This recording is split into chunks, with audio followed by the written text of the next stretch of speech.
Hey guys, welcome back to GWN. So, I might have to walk back my original opinion on the Super PEKKA a little bit.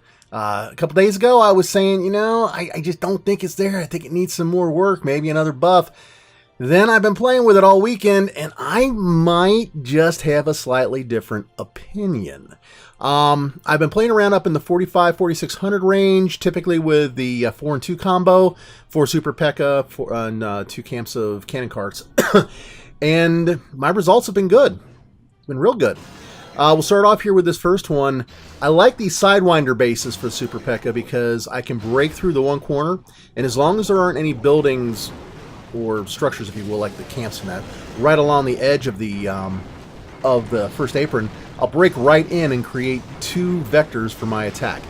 Then I quickly drop all the cannon cars to clear out the junk buildings, send in the battle machine, and what usually happens is what you're seeing here. I end up with 2 separate points of ingress into the base, with Super PEKKAs and cannon cars coming in through both. Now, when you get 2 points of ingress into your base, like we have here, you usually will do pretty well. This is especially the case if you come from the side where the builder hall is actually located. If you come from the opposite side, you may run out of steam getting to the builder hall. And I've had that happen a number of times with these Super PEKKA attacks. So I'll typically come in on the side of the builder hall. In this particular case, you can see that the Super PEKKAs have kind of run out of steam. And we're coming down to really just the battle machine that's going to be the cleanup crew here. Especially since that last cannon cart gets hit there too. And it's okay, because the battle machine's got tons and tons of health. I think I had about a minute and a half or so left on the clock as well at that point. Not an issue. Was able to very easily clear the rest of this base. Most of the attacks that I'm running, I'm not typically getting 3 stars, although these 2 are 3 stars. I'm usually getting around 65 to 75%. Occasionally I get an 81 or an 85%. It's doing very well, and this is all at 45-4600. So we're talking about the near max bases typically, like for example this one.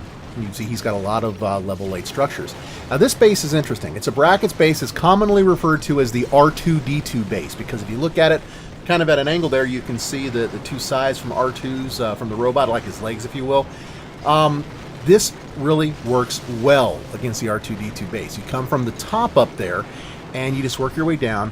The 2 sides are usually a problem because of those crushers, but the Super PEKKA can take it, and if you've got a few cannon carts behind her, the cannon carts take it down just as quickly. So in this particular case, the battle machine didn't last very long, but the Super PEKKAs did. So did the cannon carts, and you can see we come all the way through and we wrap it up for a 3-star. Another style of bracket base, the one that you saw at the beginning and the end of this video, the one I'm running right now, this does not work. So watch out for that. Don't try to do that on that particular style of base. Now here we got a replay from Lame, and he's really favoring using the Super PEKKA as a support troop. This works very well, guys. You use her as a, well, sometimes to break through walls, but it's general as a tank, and a tank that can do a lot of destruction. Giants are great for that, and they pull a lot of defenses in a lot of different directions, but the Super PEKKA, she's just a beast. She's got more HP than the Boxer Giant does, so she can take a lot more of a pounding than they can.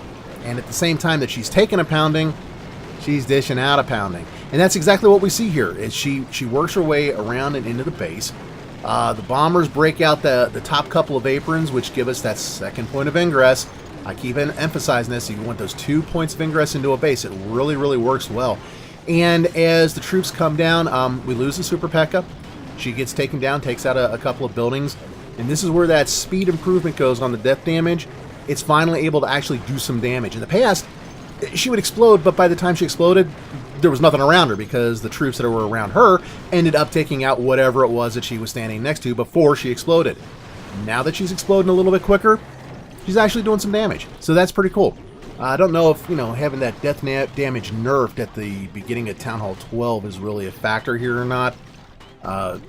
But it seems to be working okay as it is, so I'm not going to complain. But there you go, another 3-star, and this time using it as a support troop. So, like I said, walking back just a little bit on my original thoughts, she's doing pretty doggone good, and I'm really enjoying it. Thanks for sticking around to the end of the video. I got more content coming, so definitely check back, hit that subscribe, hit that like, and I will catch y'all later. Take care, and keep on clashing. Bye now.